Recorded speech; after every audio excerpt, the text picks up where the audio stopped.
climático que remueve los mercados es señal de poder. Una pandemia mundial es señal de lo frágiles que somos. El destacado manejo de la crisis en Alemania es señal de un buen liderazgo.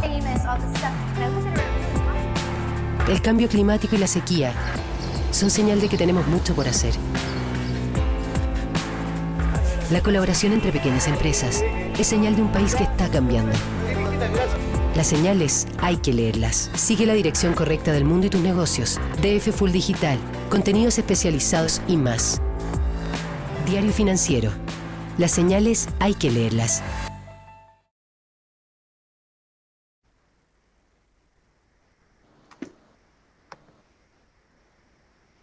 Muy bienvenidos todos. Estamos conectados desde 4 países de la Alianza del Pacífico en un evento que apunta a reunir audiencias de toda la región para analizar los temas que nos preocupan. Los saludo en un Santiago de Chile aún bastante confinado, pero dando pequeños pasos para poder convivir con la pandemia. Hace algunas semanas, el mismo grupo que nos acompaña hoy día, la Alianza RIPE, pusimos en el centro de nuestra discusión en la reactivación del turismo. Y luego, nuestros socios de la República de Colombia nos invitaron hace unos días a una conversación con el presidente colombiano. Hoy nos convoca un tema de suma importancia, nuevamente, y que concentra claramente la preocupación en estos 4 países. El aumento de la esperanza de vida, de la mano de los adelantos médicos, y las aún deficitarias pero consistentes aumentos en la calidad de vida, nos posan el tremendo desafío de llevar las expectativas de las pensiones latinoamericanas. La informalidad en nuestros mercados laborales, hoy acentuada por la crisis de la pandemia y el estrés que van a acarrear las cuentas fiscales los años que vienen y quizás las décadas que vienen, son factores que complejizan el objetivo de una vejez sin estrecheces económicas. Por eso estamos aquí esta mañana. Con más o menos fuerza, los 4 países que son parte de este panel están viviendo fuertes discusiones previsionales que esperamos plasmar hoy en 4 entrevistas entre los directores de los medios financieros de estos países y representantes del sector privado. Hemos seleccionado protagonistas de los debates en cada uno de nuestros países.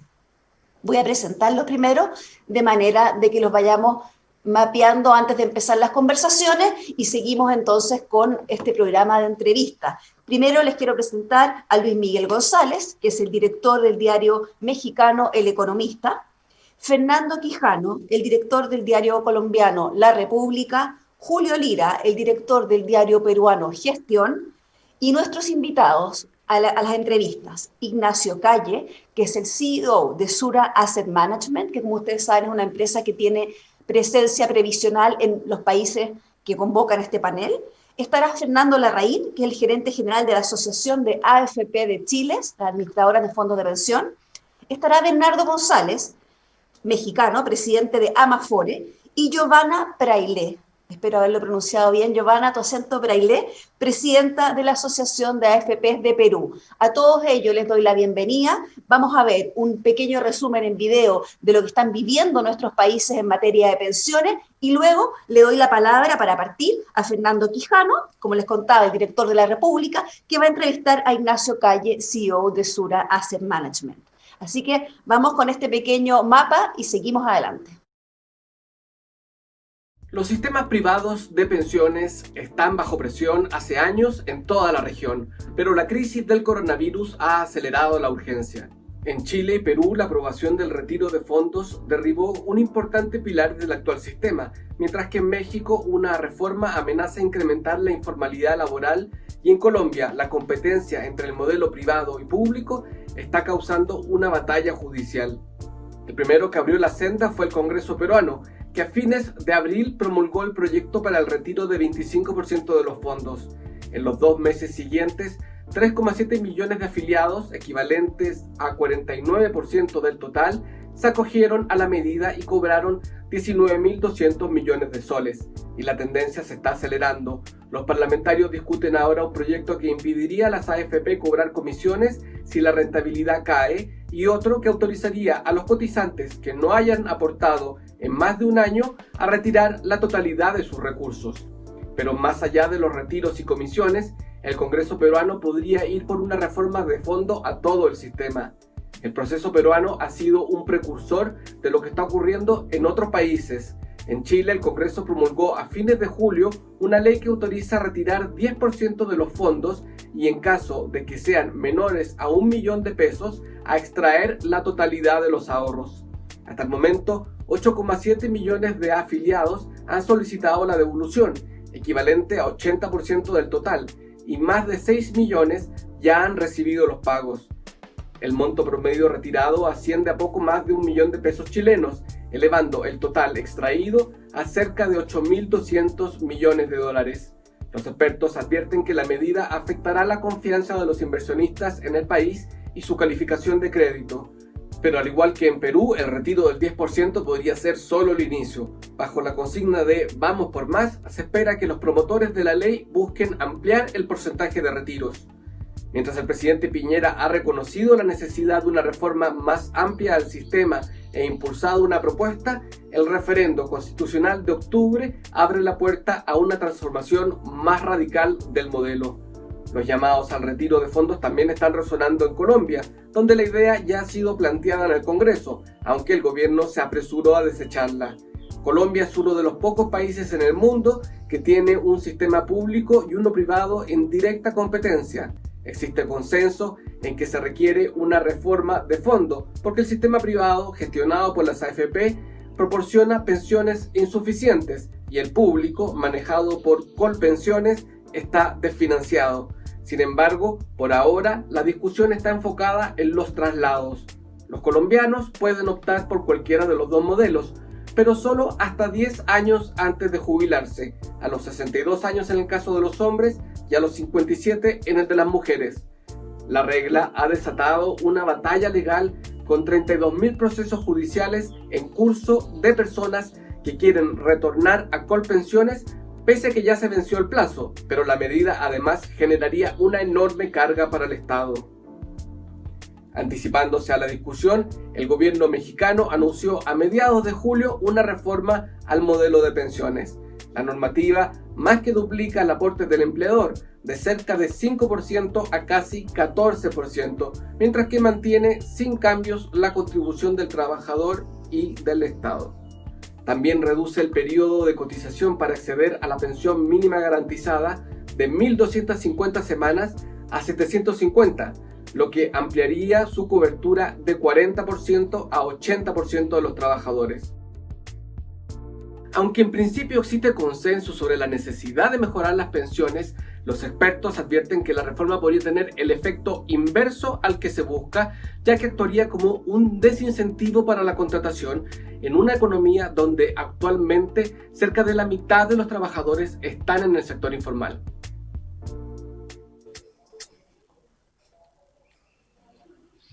Hola, muy buenos días. Nada más importante en este momento en América Latina que pensar un poco sobre el futuro de las pensiones en la región.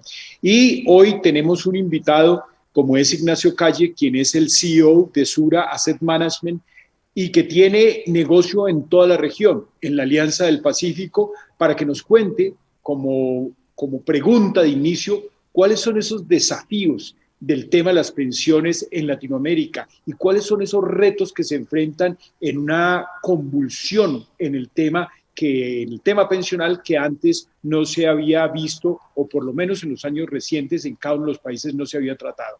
Buenos días, Ignacio, y adelante. Buenos días, Fernando, y también un saludo muy especial para Joana, para Fernando Larraín y Bernardo González, personas que conocen muy bien este tema de pensiones.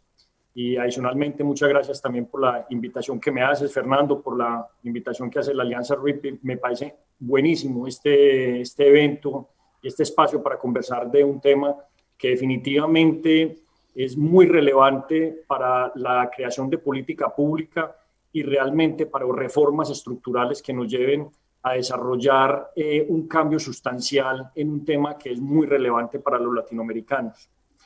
Te diría que con respecto a los desafíos que tenemos como región, no son muy diferentes a los desafíos que tenemos a nivel global.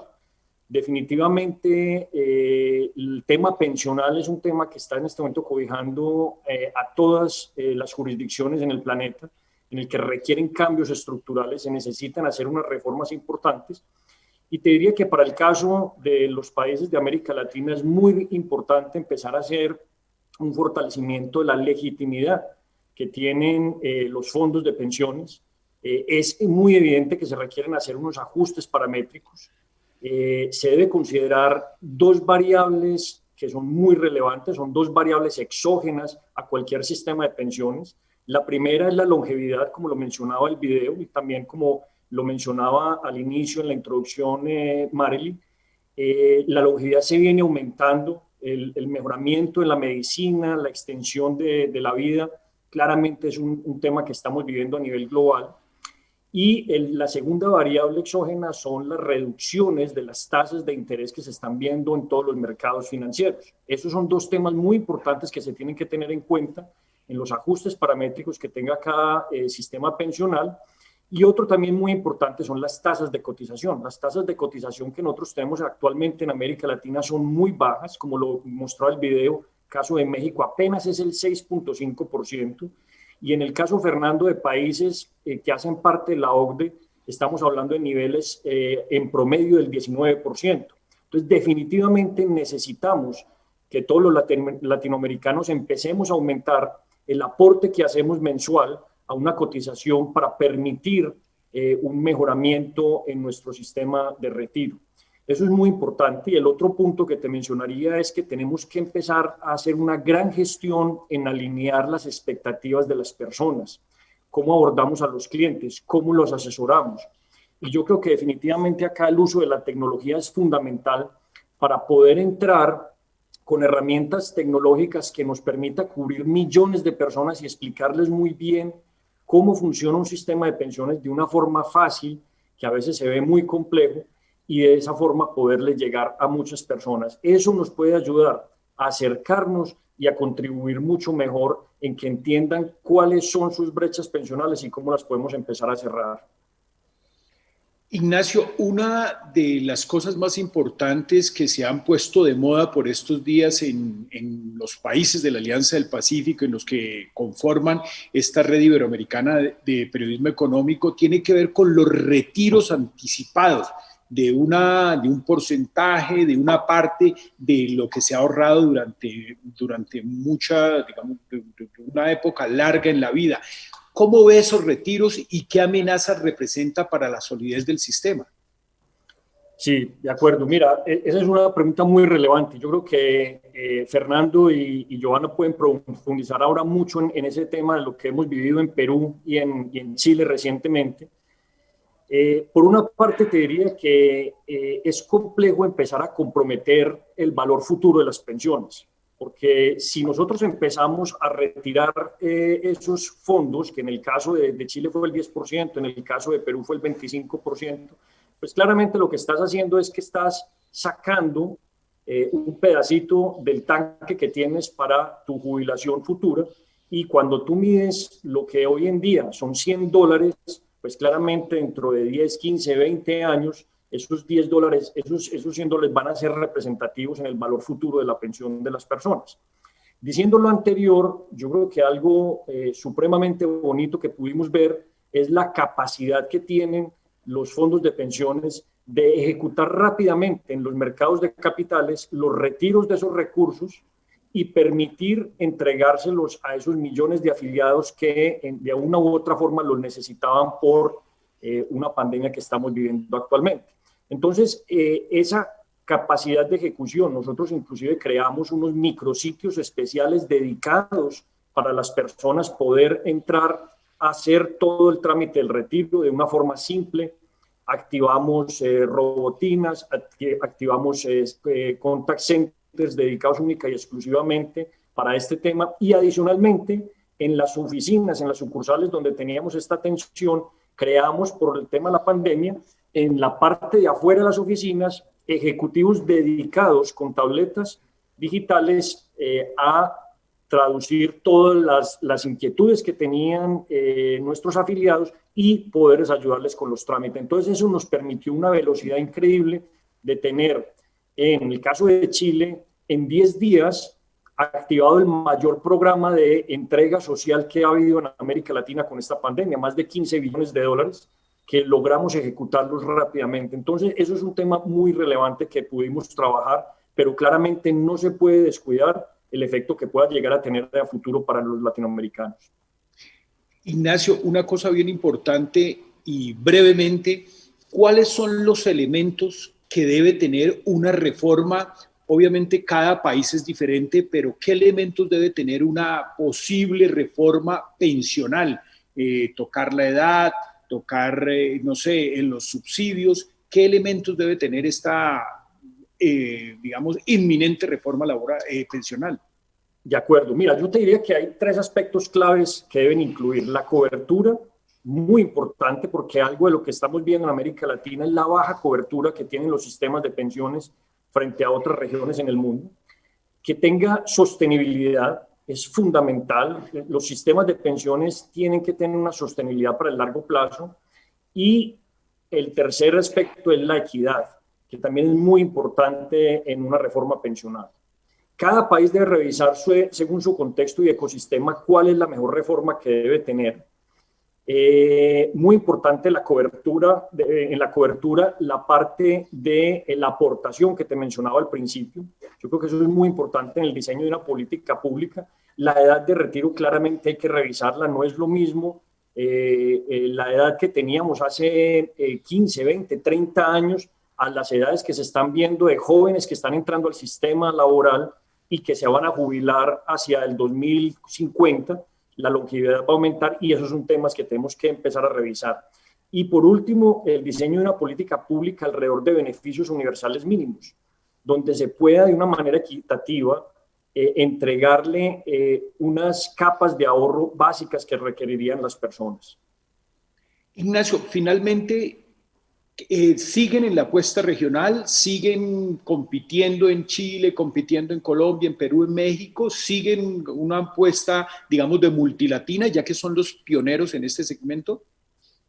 Sí, señor. Seguimos apostando. Nosotros tenemos una definición estratégica, Fernando, de acompañar a nuestros clientes a cumplir sus sueños y sus metas. Y claramente la seguridad social hace parte de nuestra estrategia.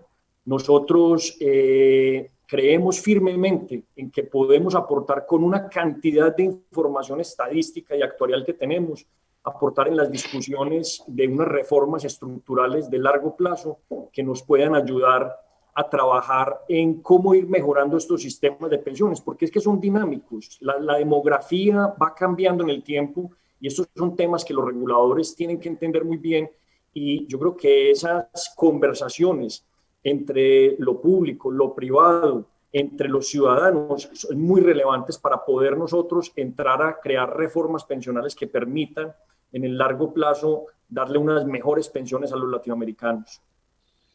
Muchas gracias, Ignacio Calle, el CEO de Sura Asset Management. Ahora, para seguir con este tema del futuro de las pensiones en América Latina, le damos paso a Marily Luders, la directora del Diario Financiero, y a Ignacio Larraín, para que continuemos con este ciclo de entrevistas. Muchas gracias, Fernando Quijano y Ignacio, por esta entrevista. Bienvenido, Fernando, a nuestra conversación. Hola, Marily. Hola, muy buenos días a todos aquí en América Latina y principalmente a mis colegas también. Fernando, mira, me gustaría retomar uno de los puntos de la conversación anterior. Nosotros probablemente tenemos dentro de los países que están en esta conversación más fresco el retiro de fondos. Estamos recién terminando la primera fase de este proceso. Y se da un debate interesante ahí de si este retiro de fondos generó un impacto positivo en el sentido de que las personas tuvieron constancia de que sus fondos existían, versus otros que dicen que esto es el principio de un debilitamiento de un sistema que ha sido bastante exitoso. A mí me gustaría preguntarte, a 2 o 3 semanas ya de este proceso, ¿cuál es tu visión? Yo creo que el tema del retiro efectivamente abre varias interrogantes. En el caso chileno, lo que vimos la administradora de fondos de pensiones es que efectivamente, dado el nivel de operación que tuvo esto, que llegó ya a más de 9 millones de afiliados con ventas de alrededor de 10.000 millones de dólares de activos, permitió una cercanía con los afiliados y afiliadas al sistema previsional que las AFP no tienen normalmente. En el tema de pensiones, durante la etapa activa, hay muy poca interacción entre los afiliados del sistema previsional y sus administradores de fondos de pensiones. Entonces, el tema del retiro permitió un nivel de cercanía, de comunicación y de eficiencia mostrado por las AFP que los afiliados no lo habían visto, y de esa manera, por ejemplo, en Chile, antes del retiro del 10%, el 40% de las personas creían que su ahorro era de ellos. Hoy día, luego del retiro del 10%, más del 85% de las personas reconoce que el ahorro es de cada uno de los trabajadores. Entonces, efectivamente, el retiro desde una perspectiva del sistema y de la importancia del ahorro individual en la construcción de pensión tuvo una fortaleza. Ahora, la contracara de eso es que la forma en la cual se hizo el retiro del 10% y la ley en Chile es que el diseño no permitió ningún mecanismo de compensación. Por lo tanto, lo que vamos a ver hacia adelante es que efectivamente las pensiones van a bajar. Y es importante que cuando se discutan estos temas se busquen también mecanismos de compensación para evitar un efecto en las pensiones. Ahora, Fernando, eso es un efecto probablemente de mediano a largo plazo que se va a reflejar en pensiones futuras. Sin embargo, uno de los riesgos, que lo vimos además en el video introductorio, es que esto sea un primer paso y que vengan en el fondo presiones hacia nuevos retiros, considerando que la pandemia ha tenido estragos bastante largos. Ayer se presentó o se anunció un proyecto para volver a hacer un retiro parcial en diciembre. ¿Tú crees que ese es un riesgo real o tú crees que el sistema ya lo va a dejar ahí y vamos a seguir adelante con la discusión de la reforma previsional más profunda? Yo creo que los sistemas de pensión en el mundo y en particular en América Latina siempre van a estar expuestos a riesgos desde una perspectiva, sobre todo desde el poder político, porque los fondos de capitalización individual han acumulado mucho dinero y por lo tanto el tamaño del fondo de trabajadores es muy grande. Y hay muchas personas que les gustaría utilizar esos fondos para otros fines, y principalmente para fines políticos, cosa que no es adecuada respecto a un debate de pensiones. Por lo tanto, yo creo que vamos a tener permanentemente riesgo, y la capacidad que tengan los países, y en particular Chile, de mantener aquellas cosas de reglas del juego, de marcos constitucionales futuros donde se respeten los derechos adquiridos, va a significar finalmente una estructura más sólida respecto a la calidad institucional. Yo creo que este debate nos va a acompañar por un buen tiempo. Efectivamente hay un proyecto de ley como el que tú dices para volver a pedir más retiro de los fondos. Hay otros proyectos que piden la expropiación de los fondos de pensiones. La verdad es que no siempre en políticas públicas hay buenas ideas, y esto lo que hacen es erosionar el sistema de pensiones.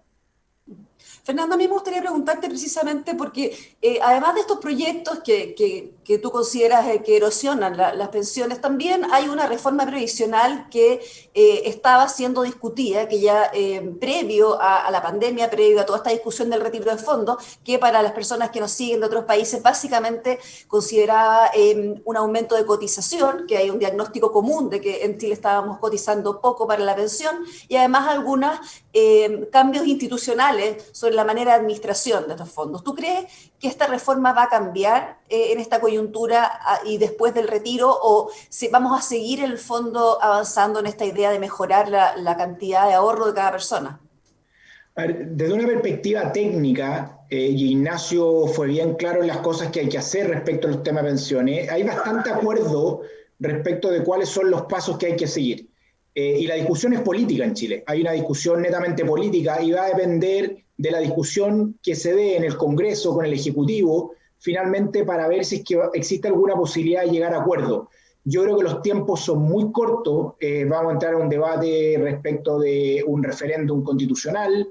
Van a haber elecciones de alcaldes, elecciones presidenciales el próximo año. Por lo tanto, los tiempos de hacer una reforma de pensiones, la verdad es que se acortan para este gobierno en particular. Pero dicho eso, nosotros llevamos ya 5 años discutiendo de cambio al sistema previsional. Hubo una comisión que se hizo, la presidenta Bachelet envió un proyecto de ley, el presidente Piñera envió un proyecto de ley. Para mejorar las pensiones es fundamental hacerle cambio al sistema. Y mientras no hagamos los cambios, las pensiones la verdad es que no van a mejorar. Ahora, en nuestro país la discusión se ha centrado más que en el aumento de la cotización, principalmente en 2 temas. Por un lado, ha estado quién administra eso, y eso ha sido un gran debate. Y por otro lado, cómo aumentar la base, porque tenemos un nivel de informalidad y de ciertos sectores que no llegan al nivel de cotizaciones que se deberían tener para tener una pensión con un nivel de vida aceptable en la vejez. Cuéntame tú cómo ves esos dos ejes de la discusión.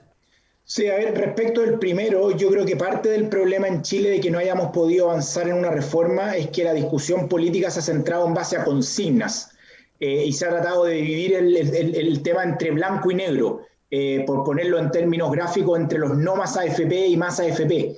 Y creo que ese debate no va al corazón de mejorar las pensiones. Por lo tanto, creo que destinar tanto tiempo en la discusión respecto de temáticas que está demostrado que hay eficiencia respecto en términos de rentabilidad, porque los fondos han crecido mucho respecto de temas de tarifas, de comisiones, por ejemplo, que en base a los promedios de la OECD el sistema chileno es un sistema que no es caro, pero tampoco es barato, es un sistema promedio, ¿no es cierto?, en términos de costo. Por lo tanto, ha habido mucha discusión que no mejora realmente las pensiones. Y creo que la discusión de fondo está justamente en el segundo punto que tú mencionas, que también lo habló Ignacio, que tiene que ver con la cobertura. Cuando uno tiene en Chile, y en Chile somos privilegiados respecto a América Latina con la informalidad o los trabajadores por cuenta propia, 3 de cada 10 trabajadores no cotizan de manera permanente. Y por lo tanto, en cualquier sistema de pensiones que tengamos, cuando no hay cotizaciones, finalmente las pensiones en algunos casos terminan igual a cero, como en el caso del sistema antiguo chileno, donde más de la mitad de las personas no recibía pensión. Y por otro lado, en el caso chileno, hoy día vemos que personas que cotizaron menos de 10 años, que es alrededor del 30%, obviamente que reciben pensiones bajas. Y cuando uno mira esto en estándares internacionales, eso en temas de seguridad social o de pensiones le llaman prestación no garantizada, no construcción de pensión. Entonces yo creo que aquí hay un debate muy interesante hacia futuro, porque lo que estamos viendo en América Latina también está pasando hoy día en Dinamarca, en Australia, en Holanda, en donde la gente más joven tienen multiempleadores, son trabajadores por cuenta propia, tienen empleadores en otras partes del mundo, existe Uber y otros temas, y por lo tanto es importante empezar a pensar cómo vamos a lograr una mayor base de cotización, no solo pensando en el descuento por planilla o en el payroll, que es el típico trabajador formal. Sino está en una economía, digamos, una economía mucho más flexible y nueva, digamos. Exactamente, y eso pone un desafío a la forma en la cual se hacen las cotizaciones.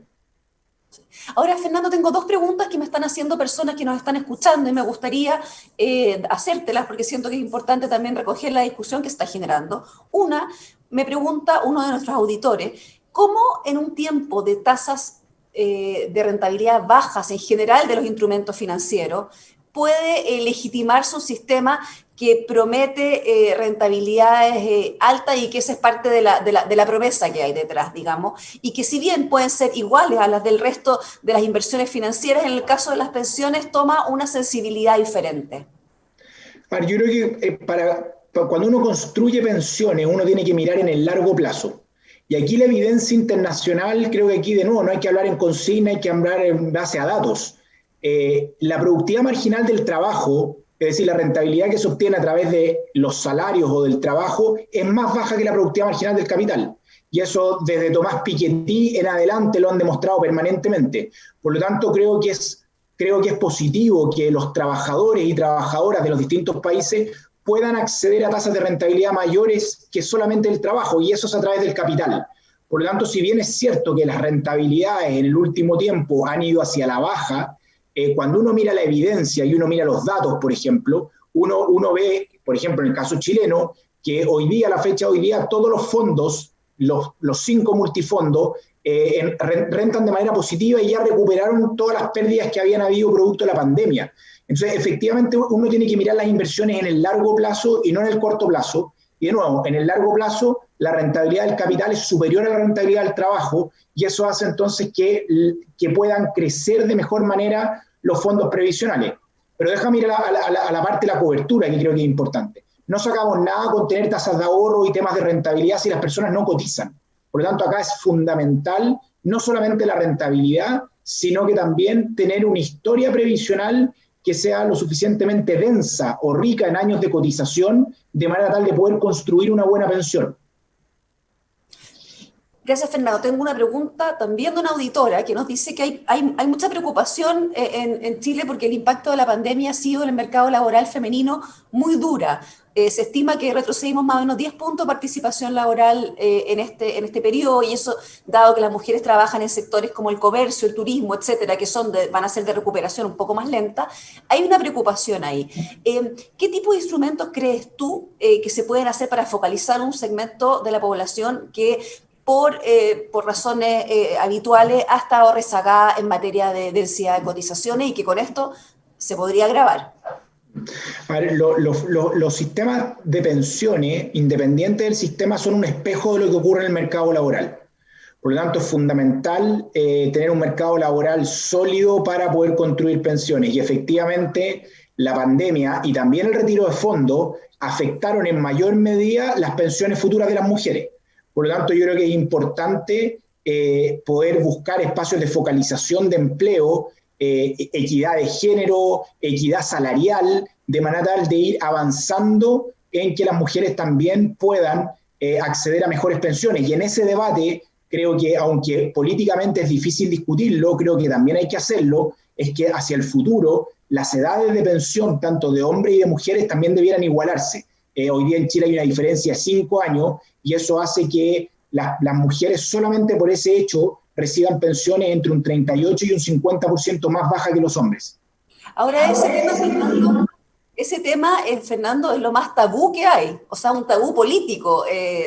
Ninguna de las reformas se ha atrevido a llegar hasta el final, a pesar de que todos y cada uno de los informes técnicos previos han dicho que no solamente hay que cortar la diferencia, sino que hay que aumentar la edad de jubilación digamos, de todas las personas. ¿Qué pasa ahí? ¿Tú crees que esta coyuntura va a dar esa discusión o realmente es un punto político perdido? Que también veo en los demás países que es bastante similar la discusión.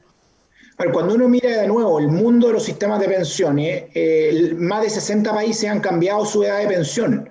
Y cuando las expectativas de vida cambian en los países, efectivamente hay que ir ajustando, porque de otra manera es menos recursos para la pensión. O sea, el fondo, el monto que yo tenía acumulado, tengo que dividirlo en más años, por lo tanto es menos plata o menos recursos mensualmente. Yo creo que esta es una discusión que hay que darla, hay que dejar de lado los temas tabúes. Yo creo que aquí hay que avanzar en generar en consenso en los países en temas de pensiones, y respecto a la edad de pensión hay que buscar la manera de, hacia las generaciones futuras, empezar a dar señales concretas de que va a haber que trabajar más años. Pero creo que es importante de nuevo el mercado laboral. Las condiciones hoy día en las cuales una persona de 65 años, 67 años pueda seguir trabajando, tienen que cambiar. Hay que buscar espacios de flexibilidad, reconocer la edad en esos espacios, de esa manera de poder asegurar no solamente trabajo, sino que buena calidad en el trabajo. Y yo creo que eso es algo importante y hay que poder discutirlo de todas maneras. Me parece que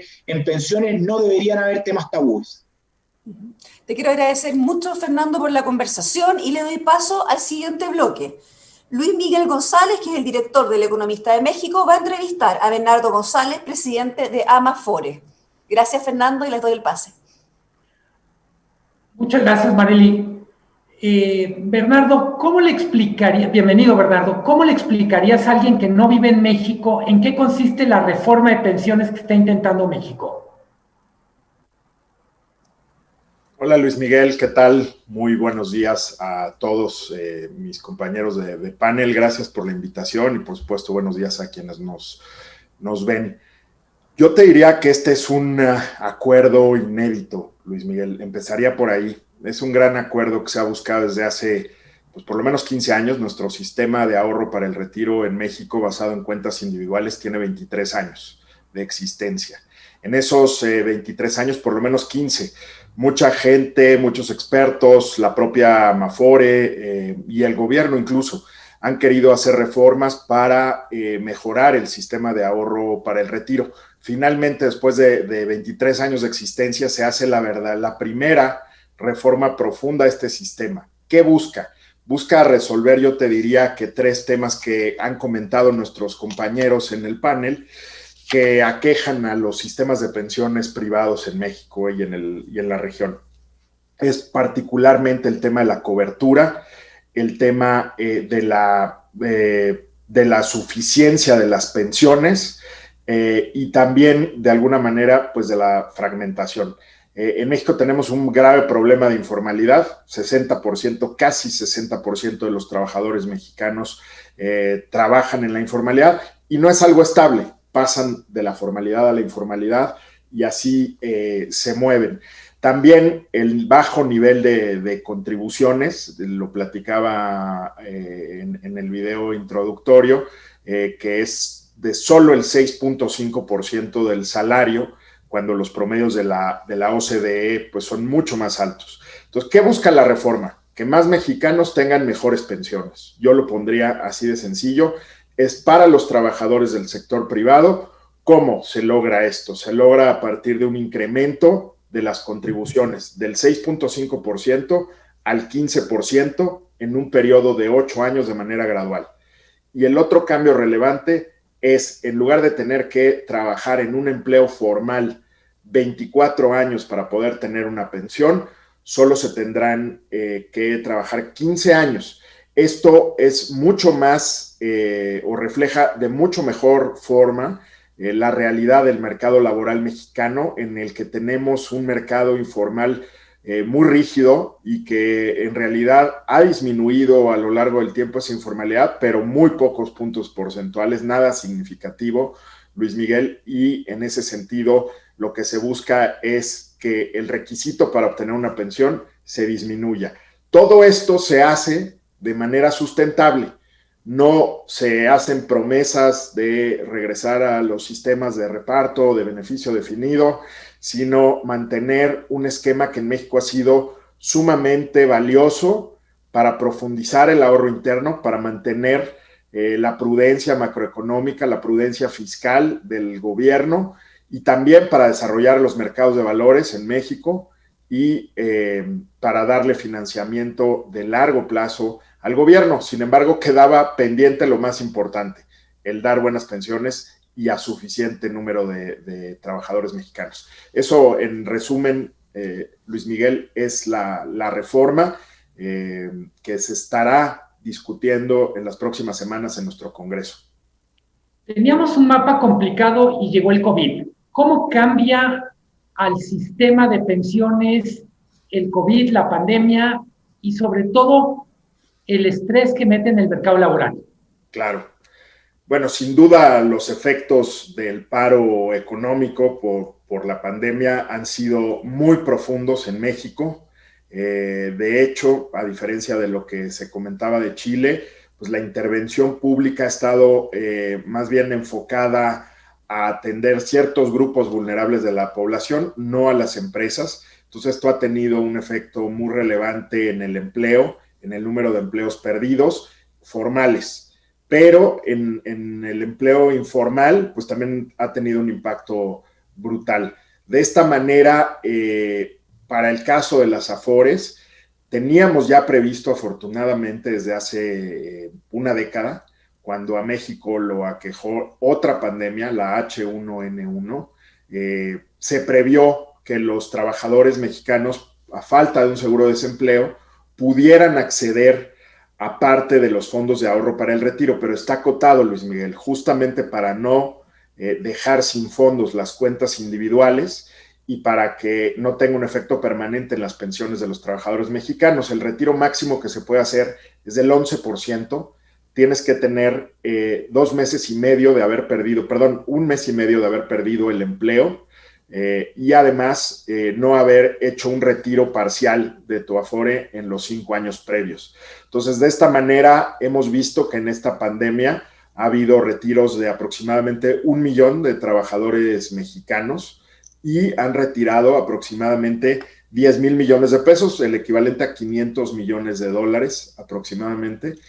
No es un monto que evidentemente provoque algún problema en el sistema o en alguna administradora. Los fondos que administran de ahorros de los trabajadores, las Afores en México, equivalen más o menos a 200 billones de dólares o 4 millones de millones. Entonces, en realidad es una proporción pequeña, está acotada. Afortunadamente, yo decía, porque hemos visto lo que nos han relatado algunos de nuestros colegas y compañeros de la región, de la Alianza del Pacífico, y evidentemente esto acota el riesgo de dejar sin fondos las cuentas. La pandemia creemos que todavía podría dejar otro 500,000 de trabajadores solicitando este apoyo, para lo cual estamos preparados. Pero lo más positivo, yo te diría, dentro de todas estas malas noticias, Luis Miguel, es que la pandemia ayudó a ser un catalizador de la reforma. ¿Por qué? Porque a partir del próximo año, las primeras generaciones que empezaron a trabajar con este nuevo régimen del sistema de ahorro para el retiro en México van a empezar a retirarse. Y lo que permite la reforma, pues es atender que todas esas personas que se vayan a ir retirando tengan una pensión digna y que además, en lugar de solo ser un 30% los que alcancen la pensión, pueda ser, como se relataba en el video al principio, 80% de trabajadores mexicanos. Entonces, eso evidentemente mejora mucho las perspectivas, disminuye además las presiones sociales que hemos visto y las movilizaciones que a veces ocurren en otras regiones cuando el régimen de pensión no está realmente atendiendo a los trabajadores. Y yo te diría que esos han sido los efectos, por un lado, negativos, por otro lado, catalizaron el que se pudiera presentar esta reforma. Estar en un espacio como este, Alianza del Pacífico, nos permite ver a México en una perspectiva donde aprendemos de otros países. ¿Cuál dirías tú que es lo que México puede aprender de la experiencia de Chile, Perú, Colombia?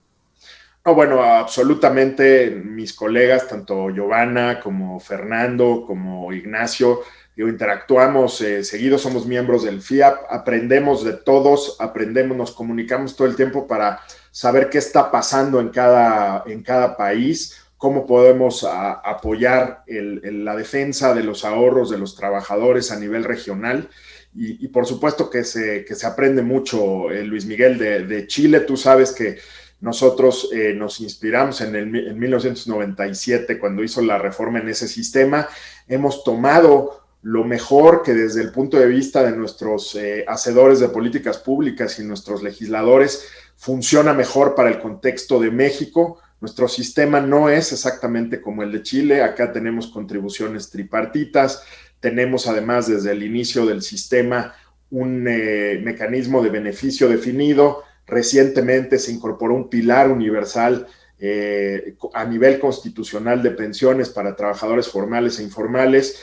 Y entonces creo que se han tomado las mejores experiencias, sin duda, de nuestros colegas y amigos de la región para tratar de tener un mejor sistema. Yo te diría que uno de los sistemas que ahora nos parecemos un poco más es al de Colombia.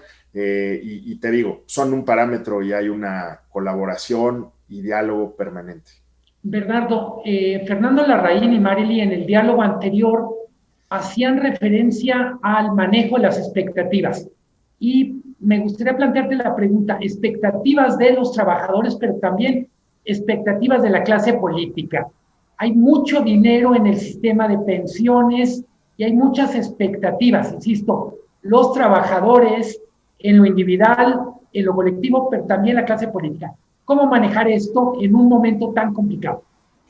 Mira, yo creo que es muy, muy interesante esto, Luis Miguel. Evidentemente, cuando hay momentos de pandemia, cuando hay momentos de crisis económica y financiera, estos fondos se vuelven sumamente atractivos. Yo creo que sí, incluso en México hubo algunas iniciativas presentadas en el Congreso sin mucho apoyo ni de la administración ni de las bancadas de los partidos en el Congreso, pero sí había iniciativas y evidentemente, pues oye, 18% del Producto Interno Bruto acerca de esos recursos, aunque hay que decir que en México el gobierno ya tiene la mitad porque se le prestan, y del flujo anual de lo que se recauda por las contribuciones, pues es muy atractivo. Pero por eso creo que, al menos en México, el anuncio tan relevante que hace el presidente de la República con los líderes empresariales y sindicales de nuestro país para llevar a cabo esta reforma es sumamente importante, y por eso decía que es inédito, porque da un mensaje muy claro de estabilidad, de vamos a construir sobre lo que nos ha costado 23 años fundar, desarrollar, perfeccionar y no echar abajo todo esto. La historia de países que han revertido su sistema está muy cercano a nuestro corazón, está en países de la región como Argentina. Desafortunadamente hemos visto ahí la falta de, pues de certeza ahora en el pago de pensiones para nuestros hermanos argentinos, y sin duda, pues es una preocupación. Entonces creo que se vence desde México con este anuncio. Esperemos que la reforma evidentemente se pueda aprobar, Luis Miguel.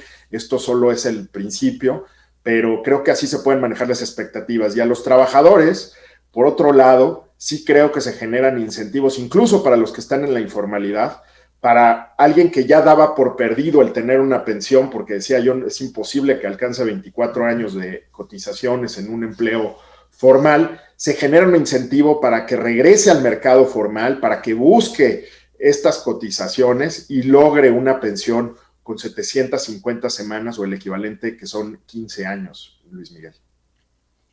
Hay un tema que seguramente como presidente de la AMAFORE, que agrupa las empresas del sector, te pregunta la autoridad, el público se pregunta, ¿hay suficiente competencia entre AFORES?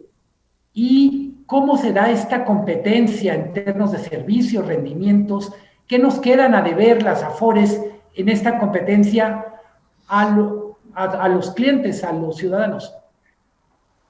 Sí, gracias, Luis Miguel. Mira, yo te diría que en la parte de competencia hay 10 oferentes en México.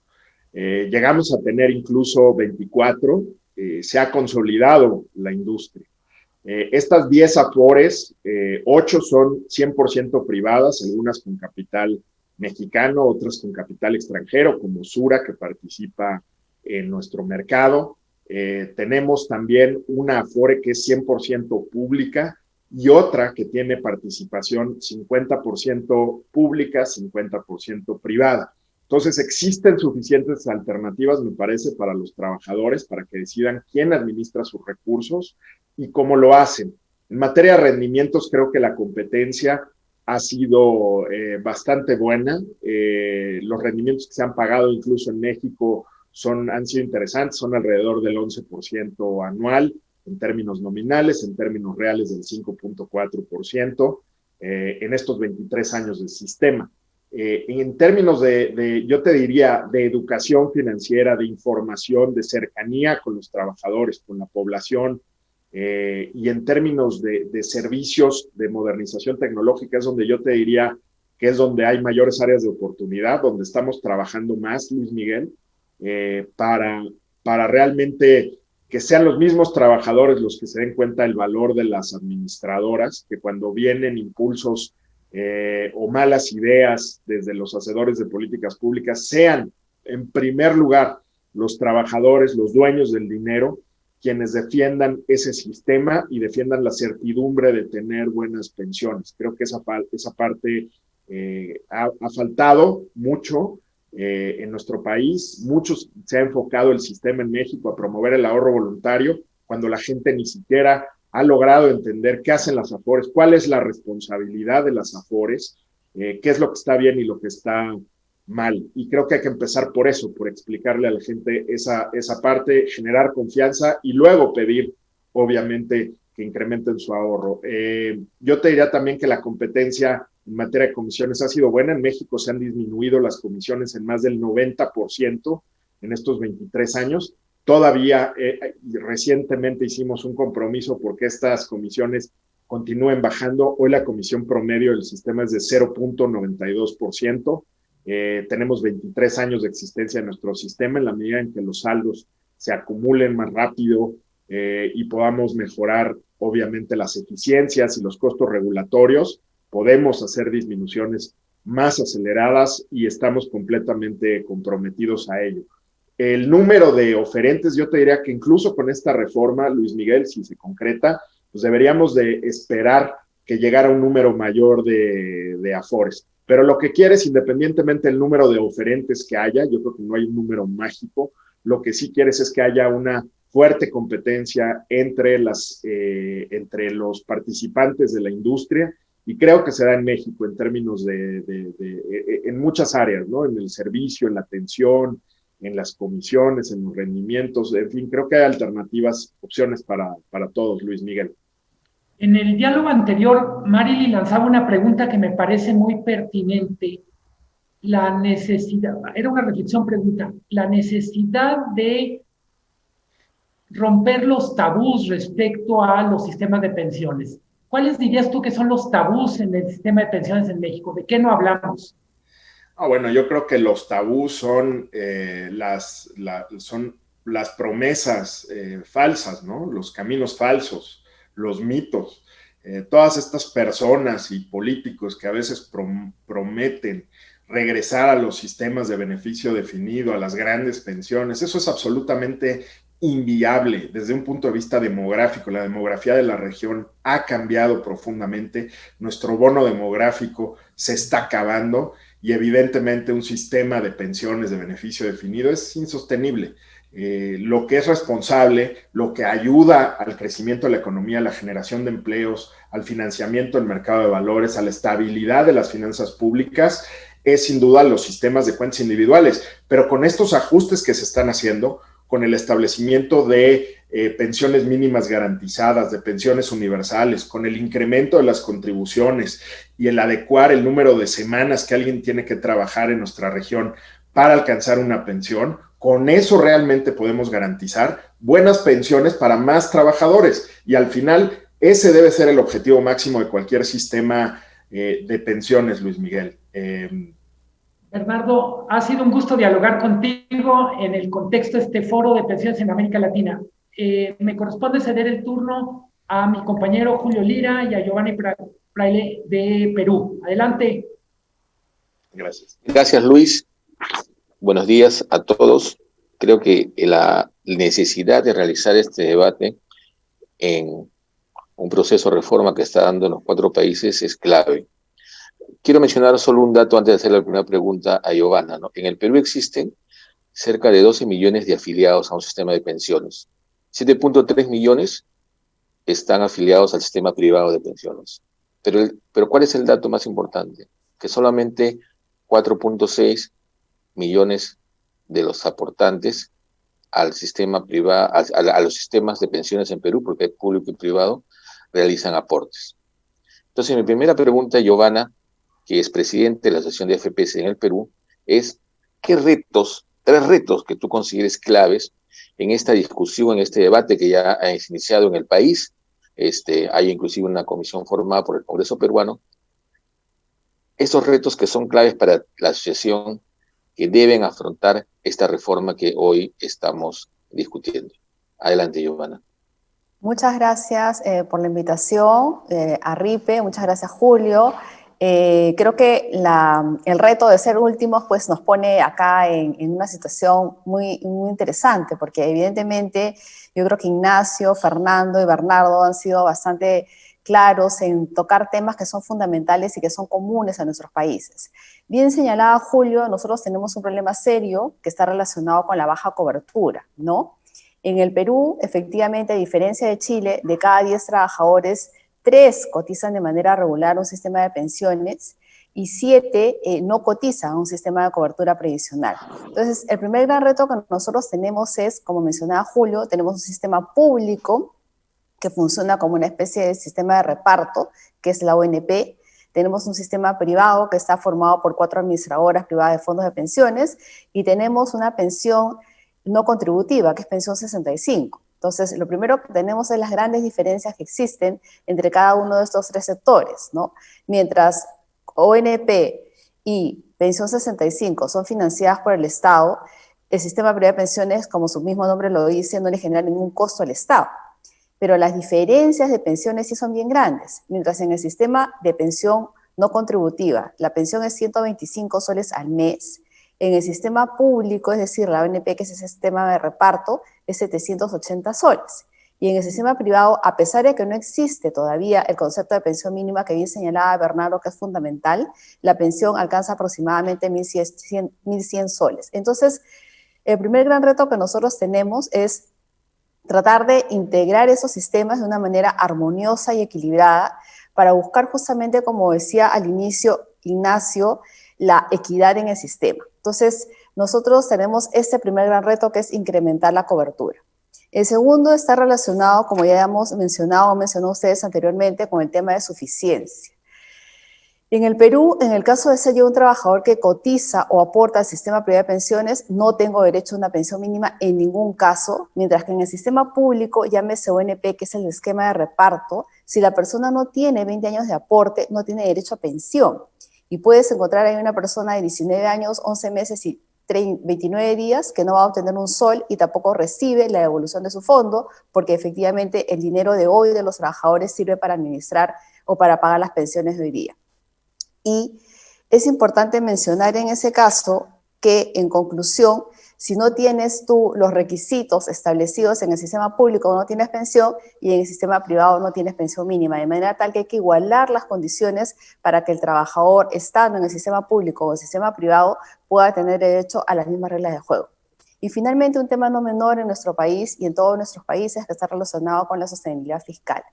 Hasta ahora, lo que ha ocurrido en Perú es que los problemas del sistema privado de pensiones han sido problemas que se resuelven al interior del sistema privado de pensiones.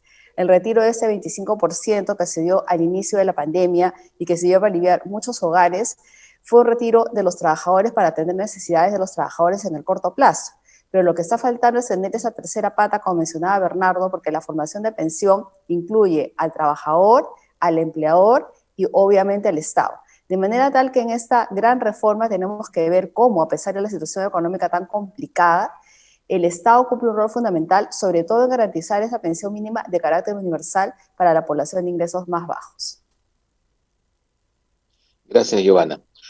Como se mencionó en los anteriores paneles, estábamos ya con problemas y llegó la pandemia. Y esto va a tener, obviamente, como ya lo viví con los 4 países, efecto en el empleo, ¿no? En ese escenario, ¿no?, es clave saber, en el caso peruano, donde hay cierto consenso que exista un pilar solidario, ¿qué plantea la Asociación de AFP en Perú, ¿no? Y cómo se puede llevar a cabo todo este proceso de transición de lo que actualmente son pensionistas e incorporar a los que todavía no se les da cobertura a pensiones. Te agradezco muchísimo la pregunta y creo que eso va en la línea de pensar fuera de la caja, ¿no? Nosotros, en el caso de Perú, desde la asociación, lo que venimos proponiendo es un esquema, como ya han conversado ustedes, de pilares, en donde el pilar 1 es el pilar necesariamente de solidaridad. En el pilar 1, donde creemos que la pensión debe ser de carácter universal para toda la población y que se tiene que activar cuando la población cae en pobreza, creemos que es importante hablar del capital semilla en lugar de tener hoy día la pensión no contributiva. ¿Qué es el capital semilla? Que a cada persona recién nacida yo le voy a colocar un monto en su cuenta individual equivalente al monto que hubiera recibido en el caso hoy de pensión 65, que es la no contributiva. De manera tal que desde el punto de vista fiscal le resulta mucho más barato al Estado financiar esa pensión a través de ese dinero colocado en la cuenta individual de capitalización, y tú puedes hacer que las personas tengan ese dinero acumulado, sobre todo si son de baja productividad y de bajos ingresos, de manera tal que evitas que al llegar a los 65 años de edad caigan en pobreza, porque se activa esa pensión mínima señalada o asociada con el capital semilla. El segundo pilar lo que busca es garantizar una pensión, como su nombre lo dice, garantizada básica. Hoy día en el esquema privado no existe pensión mínima. Lo que buscamos es que una persona que llega, por ejemplo, a 20 años de edad, a 19 o 18 años de aportaciones, tenga derecho a una pensión garantizada que sea fijada de manera tal que las expectativas entre lo que yo contribuyo y lo que espero recibir al final estén unidas o sean del mismo ritmo. Entonces, yo sé que al final de mi vida laboral voy a tener derecho a una pensión garantizada básica si es que logro aportar 20 años sobre la remuneración mínima vital. Si aporto 18 o 17, te doy una pensión proporcional. En los casos de las personas de ingresos más altos, pues evidentemente tendrán pensiones mucho mayores a esta pensión garantizada, pero eso se convierte en una especie de piso que lo que hace es suavizar el consumo. Recordemos que es muy importante tener en consideración 2 cosas. La pensión lo que busca es evitar pobreza en la vejez de la población de ingresos bajos, y por eso está esta pensión mínima gatillada con capital semilla. Y por otro lado tenemos el concepto de pensión garantizada básica, que lo que busca es que el trabajador tenga el incentivo para llegar a los 20 años, 19, 18 años de aporte, con la certidumbre de cuánto va a ser la pensión que obtendría como mínimo, como piso, a partir de la edad de jubilación. Pero hay un tema fundamental que tú has mencionado, Julio, que es el tema de la informalidad y el tema de los trabajadores independientes, que en el Perú es clave y que se agudiza con este efecto de la pandemia. Para ellos, como en el Perú, la afiliación de los independientes informales todavía es voluntaria, nosotros creemos que se deben activar dos componentes fundamentales.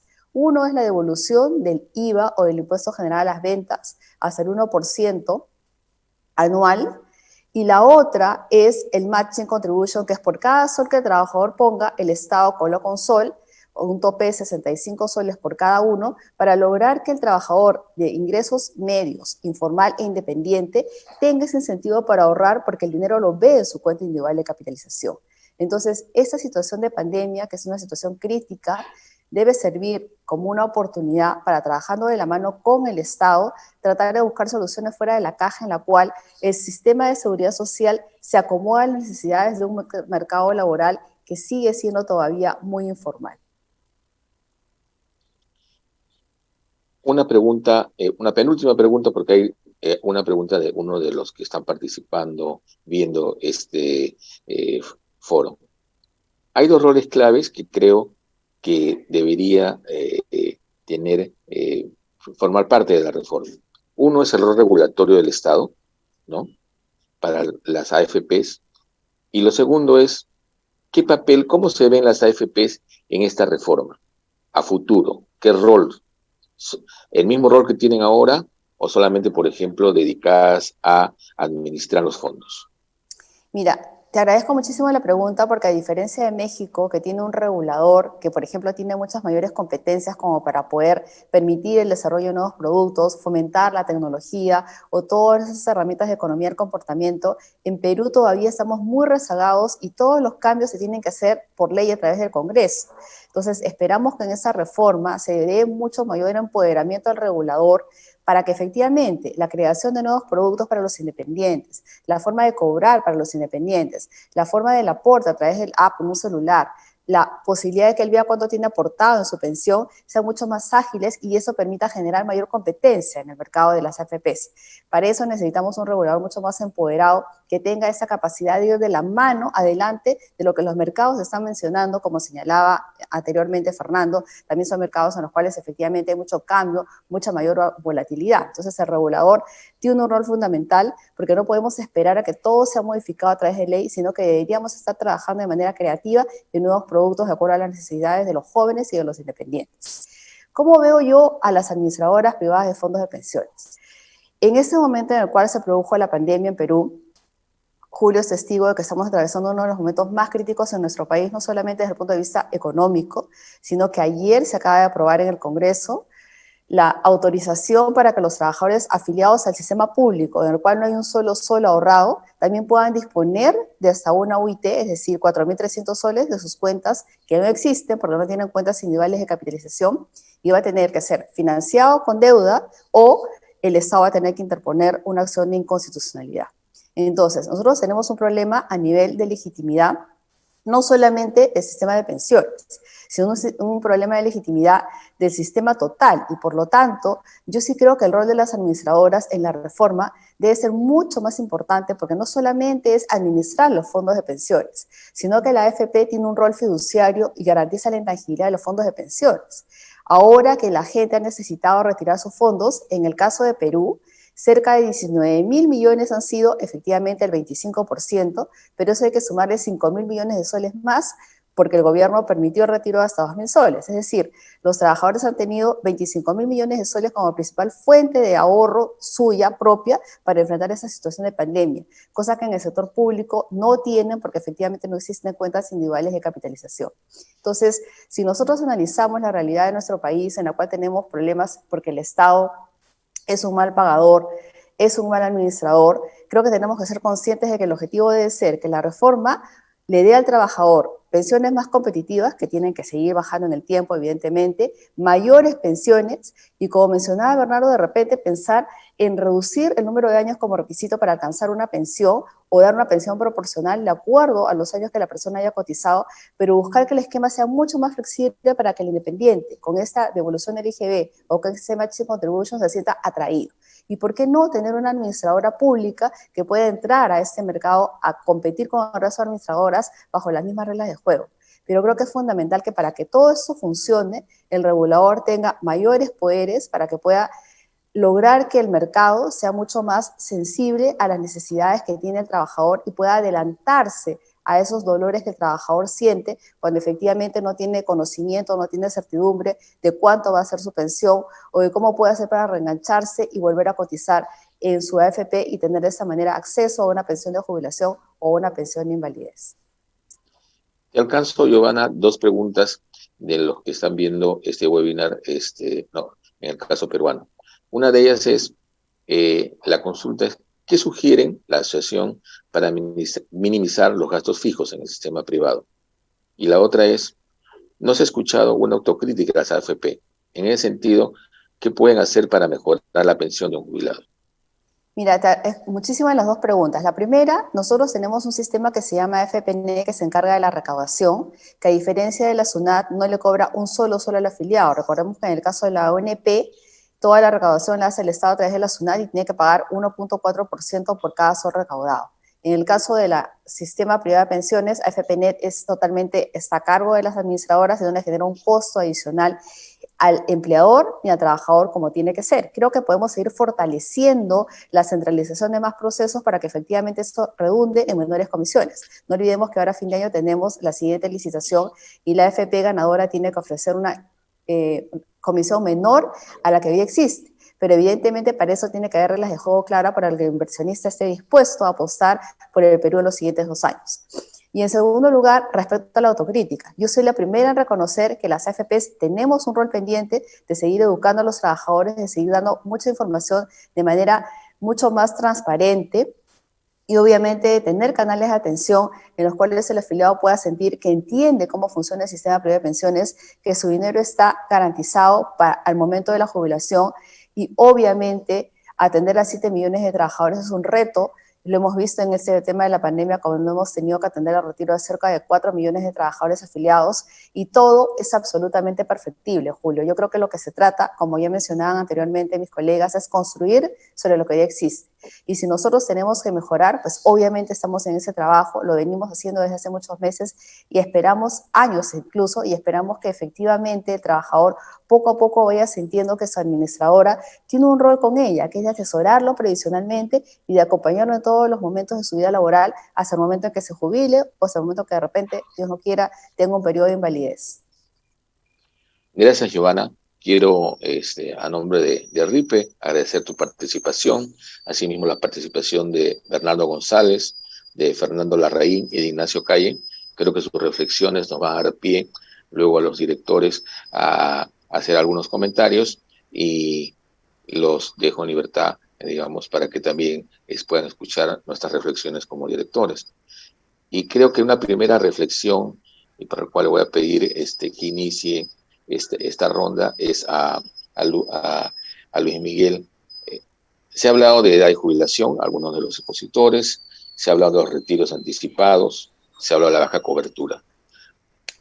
¿Cuál crees tú, Miguel, que son los aspectos claves en los cuales hay coincidencias en los 4 países para abordar desde la perspectiva de cada uno de ellos esta reforma de pensiones?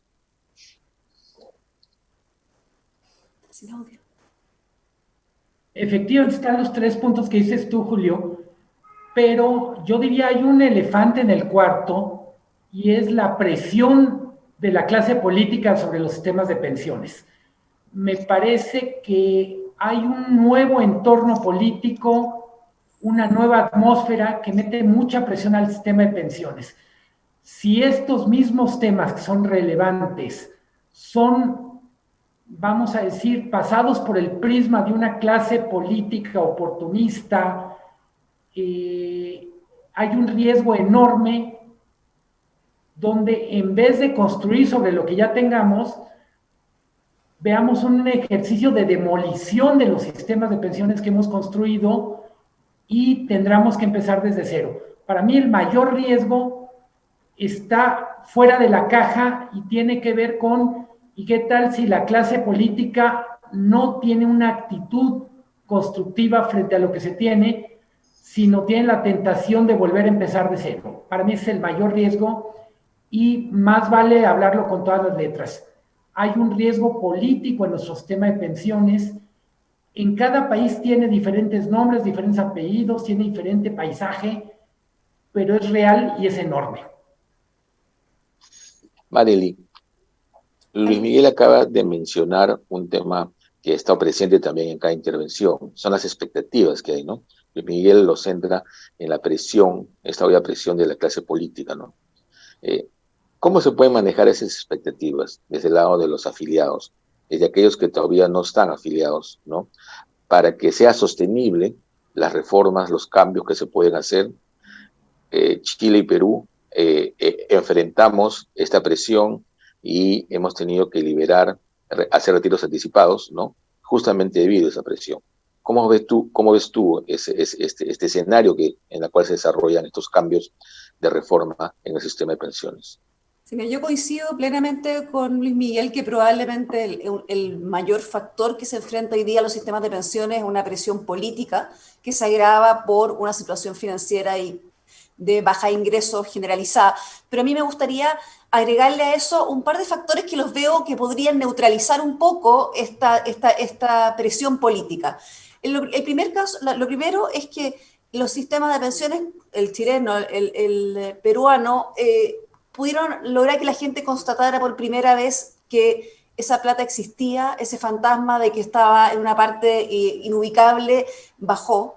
Yo creo que ahí hay una cosa que hay que mirar. Segunda cosa que me parece súper importante, que lo mencionó Fernando y también lo dejaron ver otros entrevistados, es que hoy día, desde las bases de datos hasta la comunicación entre las administradoras de fondos de pensiones que toman diferentes nombres en los países y los afiliados, probablemente es más cercana que nunca. Eso se ha mejorado mucho y eso uno esperaría que redituara a la larga en una mejor comunicación, una mejor comprensión del sistema. Y lo último, que quizá es una mala noticia, pero sí es un límite, tiene que ver con que el estrés fiscal que van a tener los países del mundo, en general, no solamente los nuestros, por los efectos de la pandemia, hacen menos posible en el corto plazo hacer mejoras a las pensiones solidarias.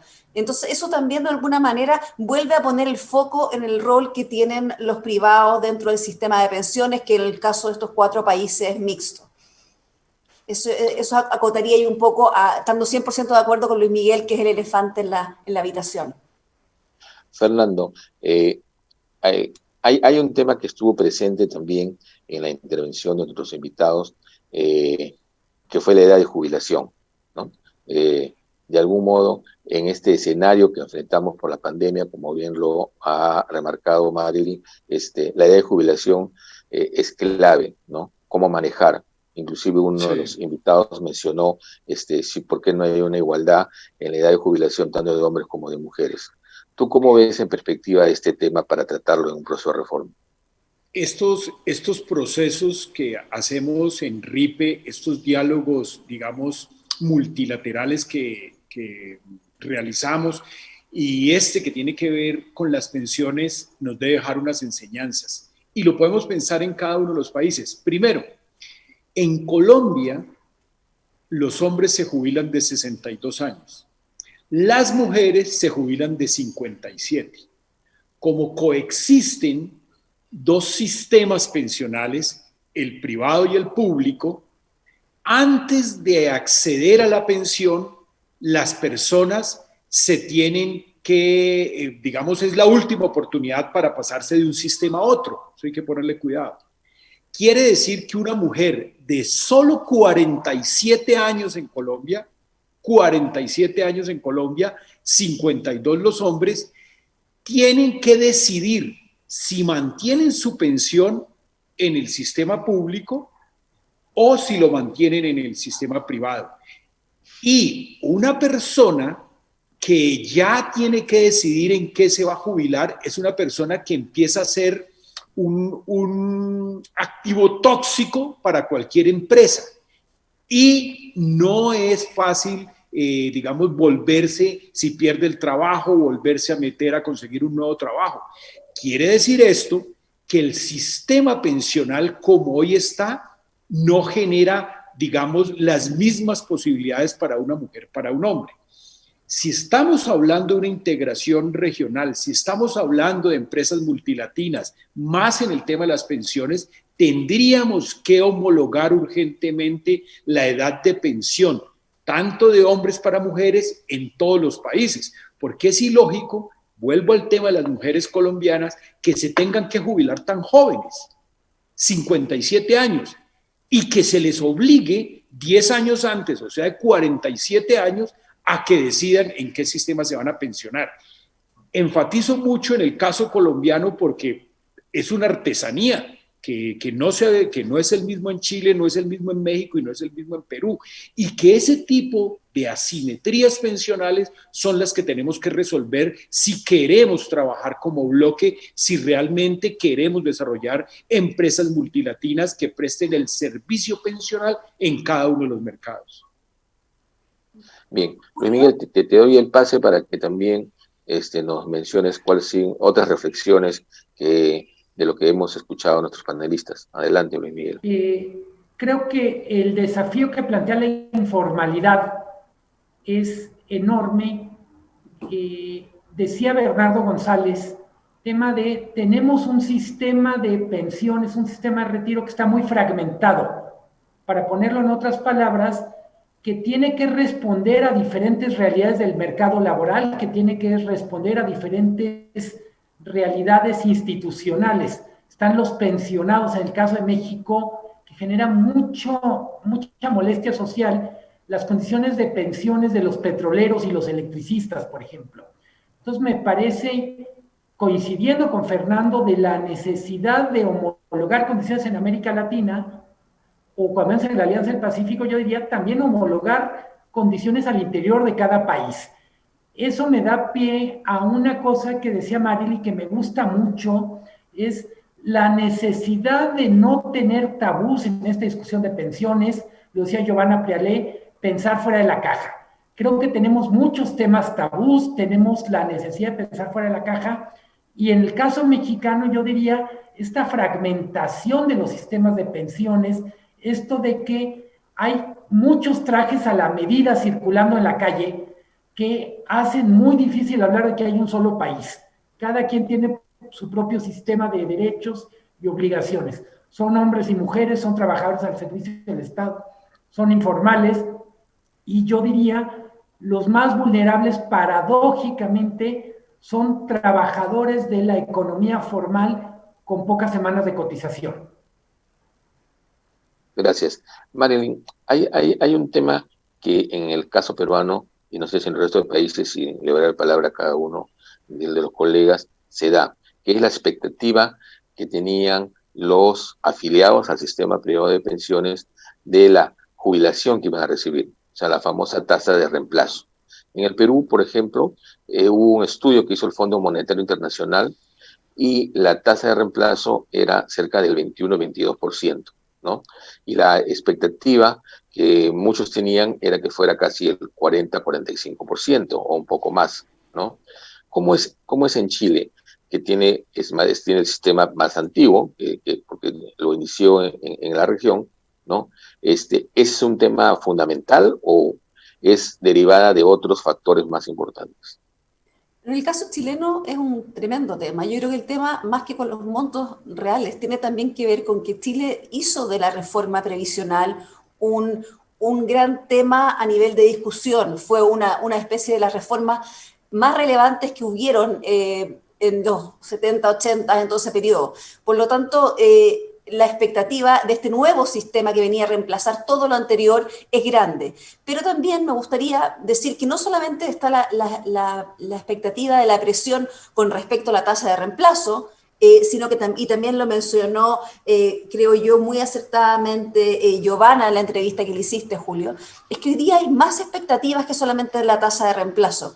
Hoy día los sistemas de pensiones se enfrentan a diferentes dolores de las personas durante su vida. Las personas al vivir en el fondo mucho más largo hoy día tienen una serie de desafíos adicionales que sea solamente la tasa de reemplazo. Está, por ejemplo, los desafíos de temas complejos de salud, que lo hemos visto en Chile, que a la medida que la gente vive más, enfrenta gastos de salud mucho más fuertes en la segunda mitad de su vida, de los cuales en ciertos minutos suena bastante razonable que puedan querer el fondo usar sus fondos de pensiones para eso.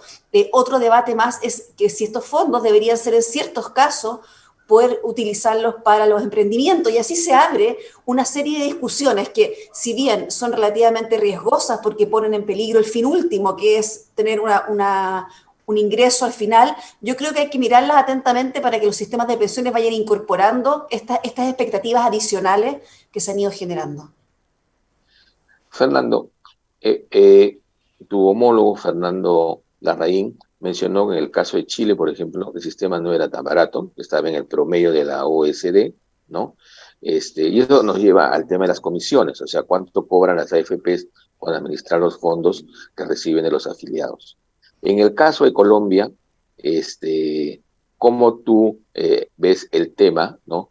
Y si es un factor fundamental. En el caso de Perú, te adelanto, el tema de las comisiones ha sido ya producto de algunos cambios, ¿no? Y esto obviamente tiene que ver, y lo mencionaron también los panelistas, con la competencia, ¿no? O sea, qué tan competitivo son las AFPs en cada uno, o los AFORES en cada uno de los países. En Colombia hay hay una característica del sistema pensional, y es que está unido con un sistema que se llama el sistema de cesantías, que es una suerte de seguro al desempleo, y los fondos privados de pensiones que manejan pensiones y cesantías tienen que garantizar una rentabilidad mínima. La rentabilidad mínima muchas veces en cesantías es igual a cero, y muchas veces en pensiones es muy baja. Lo que se ha copiado de países como Perú, o de debates como lo que está sucediendo en Chile o lo que pueda suceder en México, es una cosa muy simple.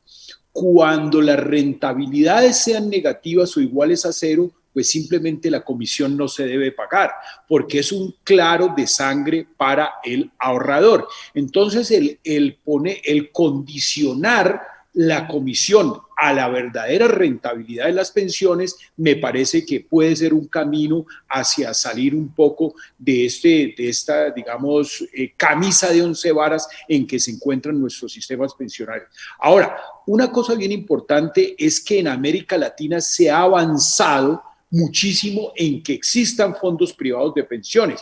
Y más allá, se ha avanzado en que las personas tengan una pensión, que hace 3 décadas, 4 décadas, eso simplemente era un lujo para las personas que trabajaban.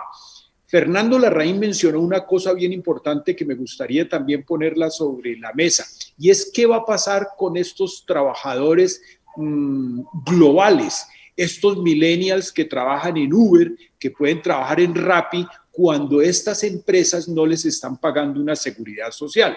Entonces, a lo que nos estamos enfrentando en la próxima década, creería yo del 2020 al 2030, es a un acondicionamiento regional al sistema pensional de la posmodernidad.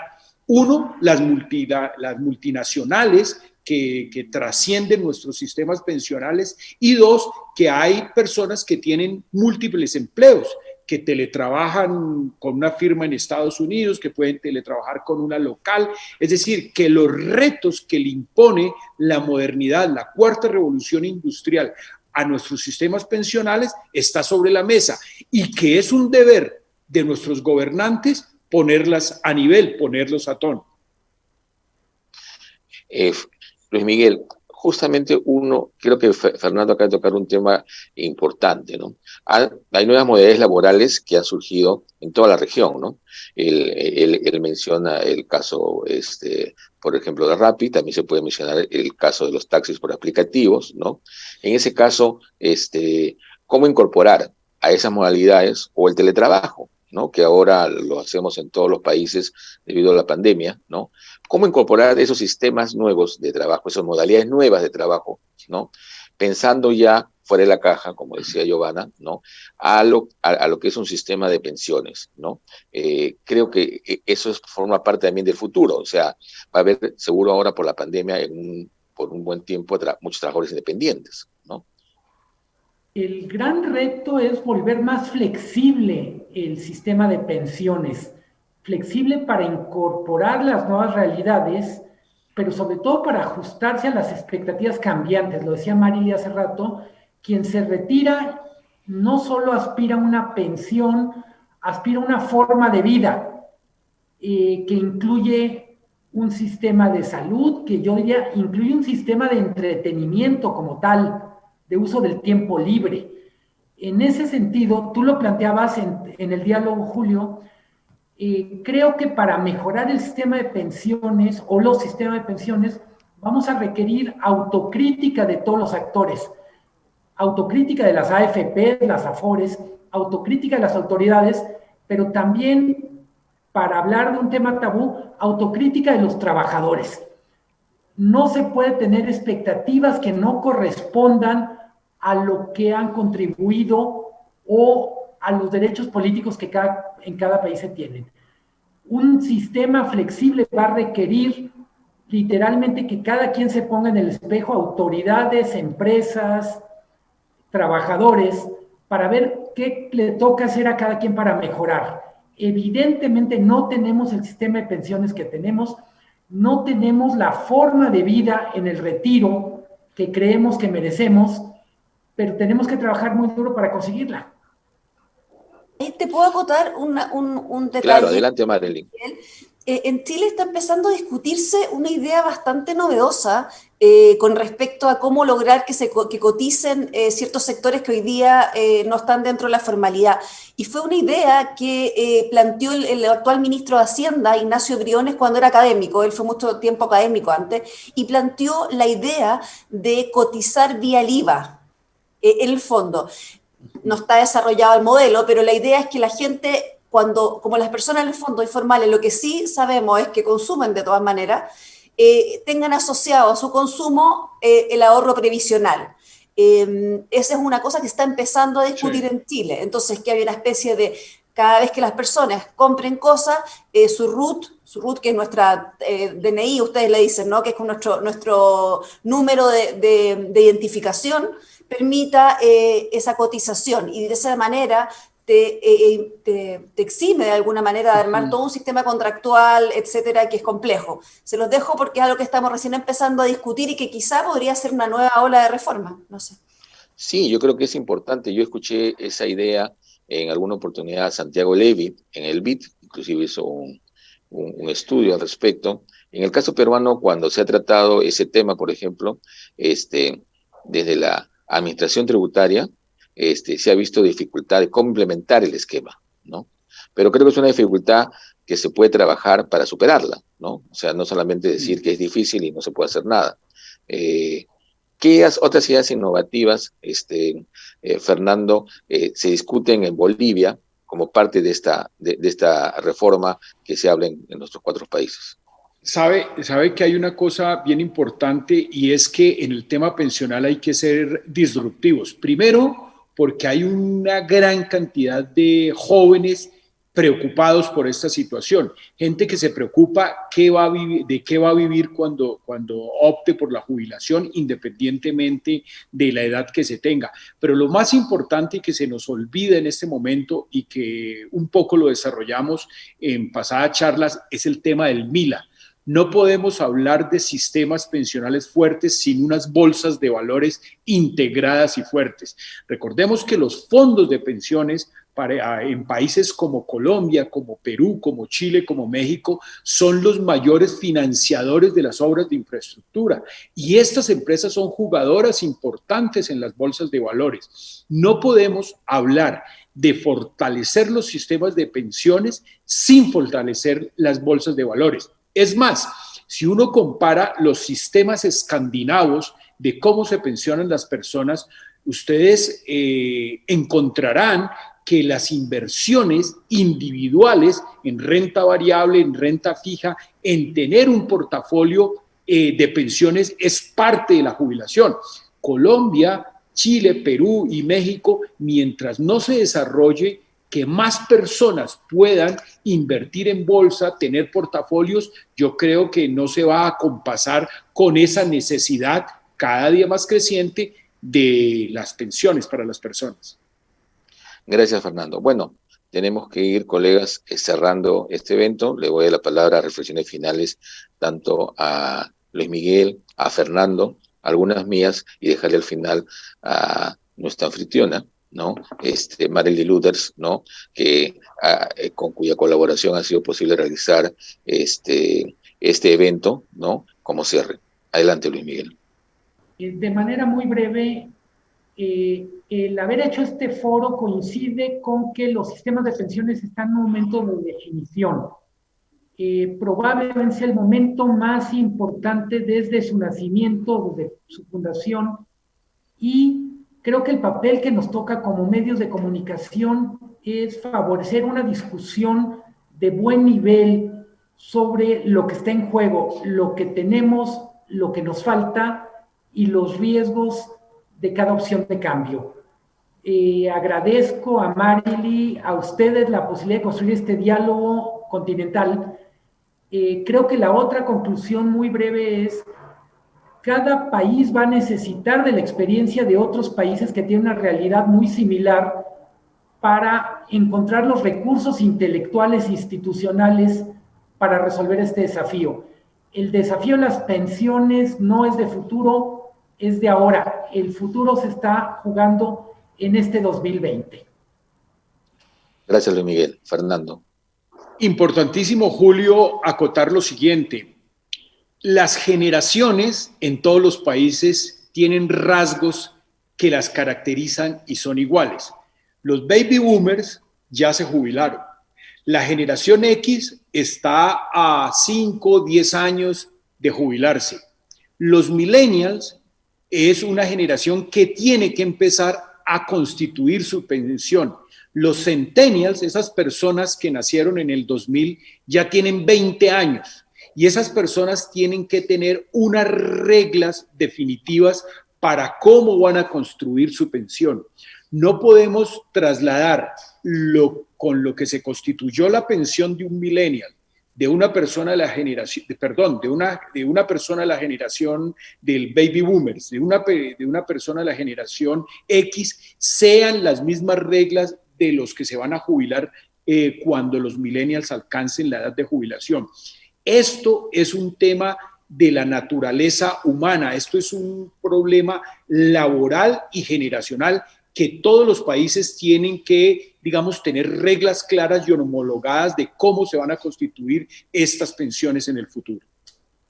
Gracias, Fernando. De mi parte, me quedo con los comentarios que se han hecho sobre el tema de las expectativas, ¿no? Creo que el manejo de ellas va a ser vital para hacer cambios, pero que sean sostenibles y posibles, ¿no? Lo que mencionó en su oportunidad Luis Miguel. También es clave el rol que puedan cumplir las propias AFPs. Creo que el solo hecho de haber participado aquí da una señal de interés, ¿no? De estar presente en el debate y, como la propia Giovanna reconoció, también ver los temas de las autocríticas, ¿no? O sea, no todo salió bien como se planeó inicialmente, ¿no? Pero estamos todavía, creo, a tiempo, ¿no? De hacer las correcciones del caso. Marely. Bueno, yo solamente agradecer a Fernando, Luis Miguel, Julio y a todo el equipo que estuvo detrás, comprometernos también como asociación y como grupo de personas que hemos estado trabajando estrechamente a seguir este diálogo. Esto no termina acá. Creemos que a veces lo que más nos ha dejado este foro son ámbitos de discusión y nuevas conversaciones. Así que les agradezco a todos los que nos estuvieron escuchando en los 4 países y en cualquier otra parte, y nos vemos muy pronto. Gracias, Marely, a todos ustedes.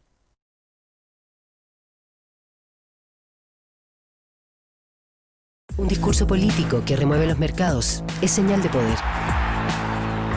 Una pandemia mundial es señal de lo frágiles que somos. El destacado manejo de la crisis en Alemania es señal de un buen liderazgo. El cambio climático y la sequía son señal de que tenemos mucho por hacer.